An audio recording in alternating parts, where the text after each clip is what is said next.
Hey guys, welcome to the new video. आज की इस वीडियो में हम डिस्कस करने वाले हैं बची हुई हमारी dbutc कमांड को, जो हमने लास्ट वीडियो में स्टार्ट करी थी। अगर आपने लास्ट वीडियो नहीं देखी है जिसमें हमने विजेट्स कैसे क्रिएट करते हैं, कौन कौन से डिफरेंट मेथड्स होते हैं जिनसे हम विजेट्स क्रिएट कर सकते हैं, लाइक ड्रॉप डाउन टेक्स्ट, इन विजेट्स को रिमूव कैसे करेंगे, ठीक है, ये सारे मेथड हमने लास्ट वीडियो में डिस्कस करे हैं। अगर आपसे वो वीडियो मिस हो गई है तो आप उस वीडियो को जाके आप देख लीजिए, ठीक है। आपको प्लेलिस्ट के अंदर डेटा इंजीनियरिंग की मिल जाएगी वो वीडियो। आज की इस वीडियो का मेन मोटिव है कि हम वो बाकी बची हुई हमारी डीबीयूटीज की मेजर कमांड्स जो हम डेली यूज में हम डेटाबेस के ऊपर यूज करने वाले हैं, हम उनको आज गो थ्रू करेंगे। मेन मोटिव इस वीडियो का ये नहीं है कि आप हर कमांड्स को प्रॉपर डीप में जाके समझें, लाइक आप प्रॉपर एक एक पैरामीटर्स की डिटेल्स तक जाएं। आज की इस वीडियो का मोटिव है कि आप ये समझें कि बेसिकली कमांड जो होती है उसका सिग्निफिकेंस क्या है, क्यों हम इस कमांड को यूज करते हैं और इससे क्या रिजल्ट आता है डेटाबेस में यूज करने के बाद, ठीक है। तो वीडियो को स्टार्ट करते हैं। स्टार्ट करने से पहले अगर आपने चैनल को सब्सक्राइब नहीं किया है तो इसको सब्सक्राइब कर लो, वीडियो अच्छी लगे तो इसको लाइक करिएगा। Okay, so let's start.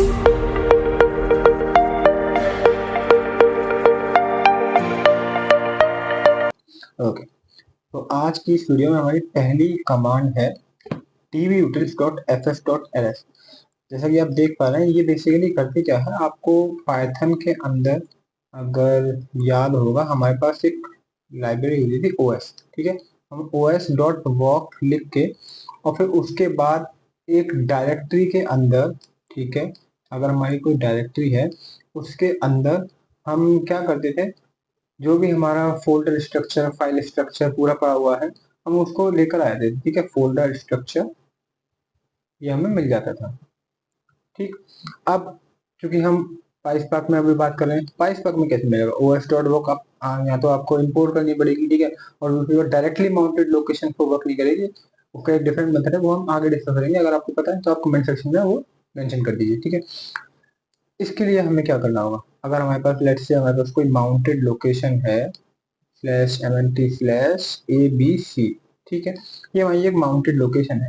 अब मैं जानना चाहता हूं कि इस abc के अंदर मेरे पास कितने फोल्डर्स हैं, ठीक है, कितने सब फोल्डर्स हैं, ठीक है, और उन सब फोल्डर्स के अंदर फाइल्स कितनी है, ठीक है। मैं वो क्या कर सकता हूँ, मैं सिंपल लिखूंगा dbutils.fs.ls, उसके अंदर मैं यहाँ पर क्या पास करूंगा, मैं यहाँ पर अपने पास करूंगा सिंपल माउंटेड पाथ, ठीक है। ये पाथ याद रहे, पाथ जो होगा वो आपका माउंटेड होना चाहिए, ठीक है। आप जैसे ये पास करेंगे आपको फोल्डर स्ट्रक्चर और पूरा डायरेक्टरी का स्ट्रक्चर आपको मिल जाएगा, ठीक है। नेक्स्ट कमांड की अगर हम बात करते हैं यहाँ पर, तो नेक्स्ट कमांड हमारे पास है नोटबुक डॉट रन। लेट से आपके पास दो नोटबुक हैं, ठीक है, आपके पास दो नोटबुक हैं और आप एक नोटबुक से, पेरेंट नोटबुक से चाइल्ड नोटबुक रन करना चाहते हैं, ठीक है। आप पेरेंट नोटबुक से चाइल्ड नोटबुक रन करना चाहते हैं, इसके बहुत से तरीके होते हैं, ठीक है। एक तो मैजिक कमांड के थ्रू भी होता है, ठीक है। अगर आप लोगों को पता है मैजिक कमांड कौन सी होते हैं कमेंट सेक्शन में इसके लिए दीजिए। दूसरा तरीका होता है हमारे पास dbutils का इस्तेमाल करके, ठीक है। आपको सिंपल कुछ नहीं करना, dbutils.notebook.run, ठीक है, उसमें आपको क्या करना है, पाथ यहाँ पर जो है वो नोटबुक का पाथ चला जाएगा, ठीक है। नोटबुक का पाथ आपको कोर्स में दे देना है, तो यहाँ पे आ जाएगा आपका नोटबुक पाथ, और उसके अलावा एक टाइम आउट भी जाता है, ठीक है। आप अगर चाहते हैं कि इतनी ड्यूरेशन के बाद मेरी नोटबुक अपने आप ही कैंसिल हो जाए, लेट से आपको पता है कि आपकी नोटबुक की एक ड्यूरेशन है, लेट से 5 मिनट में वो कंप्लीट हो जाती है, बट किसी वजह से वो नोटबुक चलती चली जा रही है, कोई एरर आ गया, कोई ऐसा इनफाइनाइट लूप उसमें लग गया, फिर वो स्टक हो गई किसी वजह से, तो आप यहाँ पर टाइम आउट भी मेंशन कर सकते हैं, ठीक है। उतने टाइम के बाद, लेट से यहाँ पर मैंने ये 3600 टाइम आउट में मेंशन कर दिया है, इतने टाइम आउट के बाद वो अपने आप कैंसिल हो जाएगी। ये ध्यान रहे, ये टाइम आउट जो होता है आपका वो मिली सेकंड में होता है, ठीक है, ये मिली सेकंड में आपका होगा। नेक्स्ट हमारी कमांड है dbutil.fs.mount। आपको याद होगा हम अपनी इनिशियल वीडियो में हम हर बार ये डिस्कस करते थे माउंटेड लोकेशन, ठीक है। हालांकि अभी मैंने उसके ऊपर प्रॉपर वीडियो नहीं बनाई माउंटेड लोकेशन से हम क्या कहना चाहते हैं, बट आप अभी ये समझिए कि डिफरेंट तरीके की लोकेशन होती हैं डेटाबेस में, एडीएलएस, जेन 1, जेन 2, ठीक है। और भी अगर आप कोई AWS की बकेट्स वगैरह हैं उनको यूज करना चाहते हैं, तो आप एक तरीका होता है जिससे आप क्या कर सकते हैं, उसको एलियास दे सकते हैं, ठीक है। आप हर बार लेट्स से सीक्वल में आपका होता है, सीक्वल में क्या होता है, आप अगर किसी कॉलम का नाम बड़ा है, ठीक है, या फिर किसी टेबल का नाम बड़ा है, आप उसको एलियास दे रहे हैं। लाइक लेट्स से ABCDEFGH, ये टेबल का नाम है, आपने इसको ले लिया ए, ठीक है। अब जहां पर भी आप ए डॉट करके उस टेबल में जितने भी सारे कॉलम होंगे उन सबको यूटिलाइज करते हैं। बेसिकली माउंट क्या करता है, जो भी आपकी ADLS जेन 2 या जेन 1 कोई भी आपकी अगर लोकेशन होगी, उसको आप इस DB यूटिलिटी कमांड से माउंट कर सकते हैं। इसमें कौन कौन से पैरामीटर्स होते हैं, कौन कौन से कॉन्फिग्स पास होते हैं, उसको हम बाद में डिस्कस करेंगे। आप मुझे ये बताइए कि माउंट करने के कितने तरीके होते हैं डेटाबेस में, ठीक है। अगर आपको नहीं पता तो कमेंट सेक्शन में दिए, हम उसके ऊपर आगे वीडियो बनाएंगे जल्दी से। नेक्स्ट कमांड हमारी है dbutils.fs.unmount। आपने एक लोकेशन माउंट करी, अब लेट से आपके यूज में वो लोकेशन नहीं आ रही है, या फिर पुरानी वाली जो लोकेशन आपने माउंट करी थी उसकी क्रेडेंशियल्स एक्सपायर हो चुके हैं। तो सबसे पहले आपको क्या करना होगा, आप उस लोकेशन को अनमाउंट करोगे, ठीक है। आप उस लोकेशन को अनमाउंट करोगे, उसके बाद उसको नए क्रेडेंशियल के साथ रीमाउंट करोगे, ठीक है। अब अनमाउंट कैसे करोगे, अनमाउंट करने के लिए हमारे पास होती है बेसिकली ये अनमाउंट वाली कमांड, db utils, ठीक है, डॉट fs डॉट अनमाउंट। अब इसमें सिंपल एक पैरामीटर पास होगा, आपका माउंटेड लोकेशन, ठीक है। माउंटेड जो बेस माउंटेड लोकेशन है ना, वो आपकी पास हो जाएगी। और जैसे ही आपके चलाएंगे कमांड, आपका वो माउंट पॉइंट वहां से रिमूव हो जाएगा, डेटाबेस के अंदर से हट जाएगा, ठीक है। नेक्स्ट कमांड हमारी आती है, अगर मैं बात करूं तो fs.cp, ठीक है। fs.cp बेसिकली करती क्या है, हम इसको अभी डिस्कस कर लेते हैं, ठीक है। तो नेक्स्ट कमांड हमारी fs.cp, ठीक है। cp से आपको थोड़ा बहुत आइडिया लग रहा होगा, यहाँ पर हमारा cp से मतलब है कॉपी, ठीक है। अगर आप चाहते हैं एक फोल्डर से दूसरे फोल्डर में फाइल कॉपी करना, ठीक है, या फिर एक डायरेक्टरी में जितना भी स्ट्रक्चर बना हुआ है, file structure, folder structure complete, उसको आप कॉपी करना चाहते हैं, आप fs.cp का इस्तेमाल कर सकते हैं। इसमें आपको दो तीन चीजें ध्यान रखने वाली है, जब भी आप fs.cp के अंदर पैरामीटर्स पास करेंगे, ठीक है, जो आर्ग्यूमेंट्स पास करेंगे, उनके अंदर आपको एक सोर्स लोकेशन जिससे आप कॉपी करना चाहते हैं, एक आपकी होगी डेस्टिनेशन जहां पर आप वो फाइल कॉपी करके रखना चाहते हैं, ठीक है। और एक आपका होगा थर्ड पैरामीटर होता है रिकर्स, ठीक है, रिकर्स इक्वल टू ट्रू। अब क्या होगा, आपके पास अगर कोई डायरेक्टरी है जिसमें मल्टीपल आपके फोल्डर, सब फोल्डर, ठीक है, उनके अंदर बहुत सारी फाइल्स पड़ी हुई है, fs.cp क्या करेगा, हर किसी को fs.cp के पास अगर आप रिकर्स इक्वल टू ट्रू नहीं लगाएंगे तो क्या करेगा, एक ही आपको पूरा प्रॉपर एंड फाइल पाथ तक देना पड़ेगा। जैसे आपकी ए फोल्डर के बाद बी, बी के बाद सी, सी के बाद डी, डी के बाद जाके आपकी एक एक्सेल फाइल पड़ी है। आपको क्या करना है, वो एक्सेल फाइल ए से उठा के, सॉरी डी से उठा के, एक नया फोल्डर है ई, उसमें लगानी है। आप वो पूरा पाथ लेंगे एक्सेल फाइल तक का, उसके बाद सेम फोल्डर स्ट्रक्चर जहाँ पे भी आपको चेंज करना है वहां पर चेंज करके डेस्टिनेशन वाले में रखेंगे।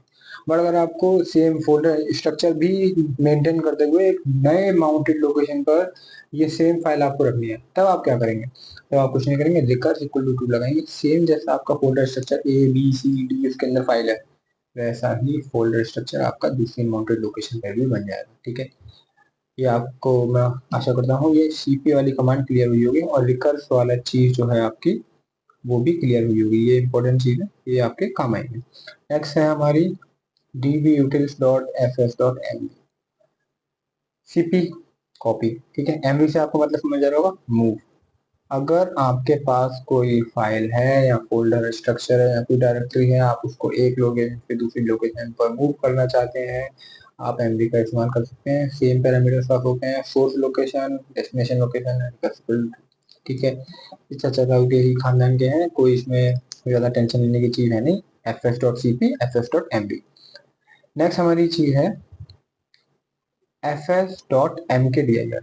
लेट्स से आपके पास एक माउंटेड लोकेशन है। ठीक है, हमारे पास एक माउंटेड लोकेशन है। ठीक है, अब इसमें गौर करने वाली बात यह है, जब भी आप डेटा ब्रिक्स में एक फाइल में राइट कराता हूँ, ठीक है, अब मेरे पास जब भी मैं उसको राइट कराऊंगा, मैं यहाँ पर डायरेक्टरी दे सकता हूँ। डायरेक्टरी मैंने दे दी, उसके बाद मैं अगर मैं चाहूँ तो बी फोल्डर, सी फोल्डर, ई फोल्डर, एफ फोल्डर, ये सारे फोल्डर मेरे अपने आप बनते चलेंगे और वहां पर लास्ट में जाके मेरी फाइल रख देंगे। बट ये फाइल राइट करके डायरेक्टरी बनी है ना। मैं चाहता हूँ मेरी कोई फाइल राइट ना हो बट डायरेक्टरी मेरी बन जाए, उसके लिए क्या तरीका है? fs.mkdir। मुझे क्या करना है? mkdir इस्तेमाल करना है और उसके बाद मैं जो डायरेक्टरी बनाना चाहता हूँ मुझे वो यहाँ पर आर्ग्यूमेंट्स में पास कर देनी है एंड ऑल सेट। आपकी वो डायरेक्टरी बन जाएंगी और आपको फाइल भी राइट कराने की जरूरत नहीं पड़ेगी। ठीक है, नेक्स्ट कमांड हमारी, चलते हैं। नेक्स्ट कमांड हमारी है fs.mounts। अब जब आप एक बड़े प्रोजेक्ट पर काम करेंगे जिसमें आप मल्टीपल लोकेशन के साथ, ठीक है, डेव, क्यूए, यूएटी, ठीक है, प्रॉड, इन सारे एनवायरनमेंट्स के साथ खेलेंगे, आपके पास मल्टीपल लोकेशन होंगी। ठीक है, जेन 1, जेन 2, ठीक है, बहुत सारी होंगी, क्लाइंट की लोकेशन होंगी जिनके आप डेटा एक्सपोर्ट वगैरह करें। आपके पास मल्टीपल माउंट पॉइंट्स होने वाले हैं। ठीक है, अभी मल्टीपल माउंट पॉइंट्स आपके पास हुए बट आपको पता ही नहीं है कि कोई लोकेशन आपकी किस नाम से माउंटेड है। ठीक है, अब आपके पास एक लोकेशन है, लेट्स से आपके पास एक कंटेनर है टेस्ट। ठीक है, अब ये टेस्ट कंटेनर ऑलरेडी माउंटेड है और इसके दो तरीके हैं। अगर आपको पता ही नहीं है कि आप वो ऑलरेडी माउंटेड है तो आप क्या करेंगे, उसको एक नए नाम से माउंट कर लीजिए, क्योंकि एलियास ही तो चेंज करेंगे, ऑलरेडी माउंट हो जाएगा। ठीक, दूसरा तरीका क्या है, आप क्या करें, dbutils.fs.mounts रन करें। उसके बाद वो क्या होगा, वो माउंट पॉइंट, ठीक है, और लोकेशन, मतलब एक्चुअल में वो सोर्स लोकेशन क्या है, ठीक है, उन सबकी एक की वैल्यू पेयर फॉर्मेट में आपको एक डिटेल्स पूरी डिस्प्ले कर देगा। यहाँ पर ध्यान देने योग्य बात यह है कि fs.mounts के अंदर पैरेंथेसिस में कोई भी आर्गुमेंट पास नहीं होगा, नो आर्ग्यूमेंट। ठीक है, तो यहाँ पर ये हमारी कमांड जो है इसमें कोई भी आर्ग्यूमेंट पास नहीं होगा। नेक्स्ट कमांड की तरफ हम मूव करते हैं। नेक्स्ट कमांड है हमारी fs.rm। इस वीडियो के लास्ट में हम आपको एक बोनस टिप देंगे, ठीक है, जो आपके काम आएगी कि इतनी सारी डीबी यूटिल्स की कमांड हो रही है कि इंसान कितने को याद रखेगा। ठीक है, नेक्स्ट कमांड हमारी है fs.rm। rm से आपको समझ आ रहा होगा भाई, हमारी cp क्या थी, कॉपी, ठीक है, हमारी mv क्या थी, मूव, ठीक है, तो हमारी rm क्या कर रही है, rm से आपको समझ में आ रहा होगा रिमूव। आपकी अगर कोई फाइल है, ठीक है, कोई फोल्डर है और आप उसको डिलीट करना चाहते हैं, ठीक है, आपके पास डिलीट करने के दो तीन तरीके होते हैं। आप तो या तो एज्योर के पोर्टल पर जाइए। ठीक है, पहला तरीका है हमारे पास, मैं जाता हूँ एज्योर पोर्टल पे और यहाँ से मैं डिलीट कर दूँ। दूसरा तरीका है मेरे पास स्टोरेज एक्सप्लोरर से। ठीक है, मैं यहाँ से डिलीट कर दूँ। तीसरा तरीका, मैं जाना ही नहीं चाहता भाई, मेरा क्लस्टर ऑन है, मेरे पास पाथ पता है मुझे, ठीक है, सब कुछ मुझे पता है, पढ़ा लिखा मैं हूँ। मैं क्या करूँगा, dbutils, ठीक है, .fs.rm, ठीक है, उसके अंदर मैं वो माउंटेड, ठीक है, पाथ या तो फोल्डर का या फाइल का मेंशन कर दूंगा।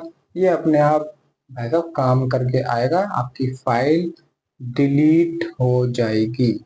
ठीक है, ये ध्यान देने योग्य वाली बात है कि जब आप डिलीट रन करो तो प्रॉपर उसको चेक कर लो, क्योंकि एक बार डिलीट हो गया और सॉफ्ट डिलीट इनेबल्ड नहीं है उस कंटेनर के ऊपर, आपका डेटा वापस नहीं आने वाला है। आप कितना ही कुछ कर लीजिएगा, अंटिल आप माइक्रोसॉफ्ट से बात ना करो। ठीक है, हाँ, अभी मैंने एक टर्म मेंशन करा, सॉफ्ट डिलीट।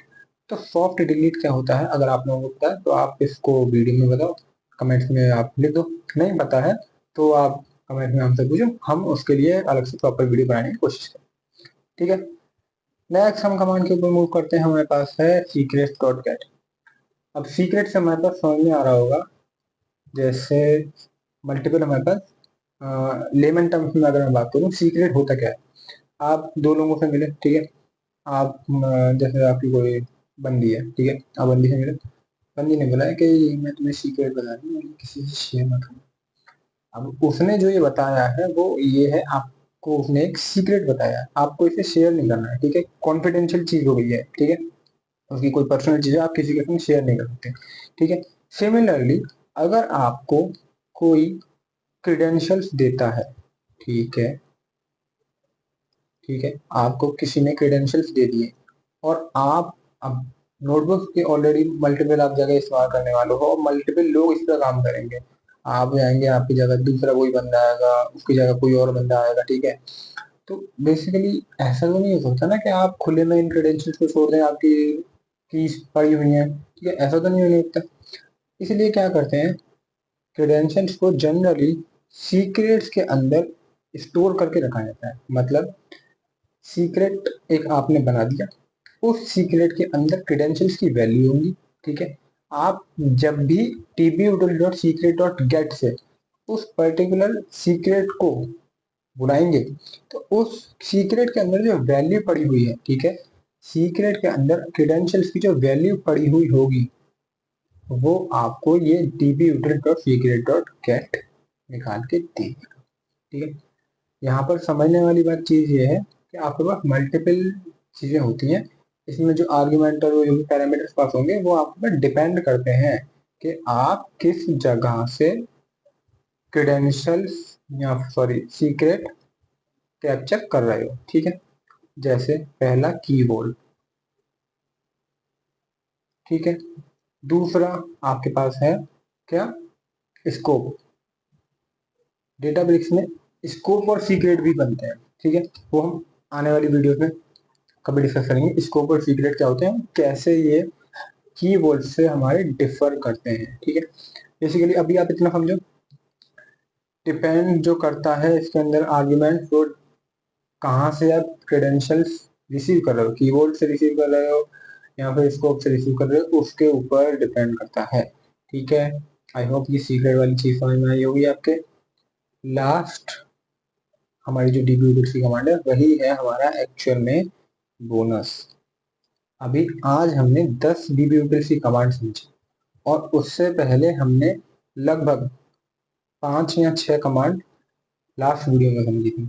ठीक है, अब इन कमांड्स को याद करने के लिए आपके पास क्या है, आप इनको कैसे लर्न करोगे, इनको कैसे आप याद करोगे, रिमेम्बर हाउ टू रिमेम्बर। ठीक है, आप कुछ नहीं करना, आपको ये कमांड याद करनी ही नहीं है। अगर आपको कुछ याद नहीं आ रहा है, आपको बस आइडिया है कि हाँ ऐसी कोई कमांड होती थी, अब कुछ नहीं करना, आपको लिखना है dbutils dot fs dot help and that's all, dbutils dot widget। ठीक है, अब ये बेसिकली क्या करेगा, ये आपको डीबी यूटिल्स से किस किस तरीके की विजेट्स आपको बन जाती हैं। ठीक है, ड्रॉप डाउन विजेट हो या आपकी वो सारी क्या कहते हैं कॉम्बो बॉक्स वाली हो गई, ठीक है, और आपका टेक्स्ट वाली विजेट हो गई। ठीक है, रिमूव कैसे करते हैं, सारी को कैसे रिमूव करते हैं, वो सारी विजेट वाली कमांड जो हमने लास्ट वीडियो में डिस्कस करी थी, वो सारी विजेट कमांड को यूज करने का, ठीक है, उनको कौन कौन सी थी कमांड, वो सारी आपको यहाँ पर मिल जाएंगी। ठीक है, इस dbutils.widget.help से आप प्रॉपर सारी कमांड्स की इंफॉर्मेशन निकाल सकते हैं। आपको सिंपल dbutils.widget.help करना है एंड दैट्स ऑल। अपने आप सब कुछ सेट हो जाएगा, आप कुछ चिंता करने की जरूरत नहीं है। आप उसके अंदर जब वो डिस्प्ले हो जाए आप वहां से इन चीज़ों को देख सकते हैं, आपको सारी इंफॉर्मेशन ऑलरेडी मिल जाएगी। ठीक है, आशा करता हूँ आपकी वीडियो पसंद आई होगी। वीडियो अच्छी लगी तो इसको लाइक कर दीजिएगा और मिलते हैं हम नेक्स्ट वीडियो में। Thank you, thanks for watching, bye bye.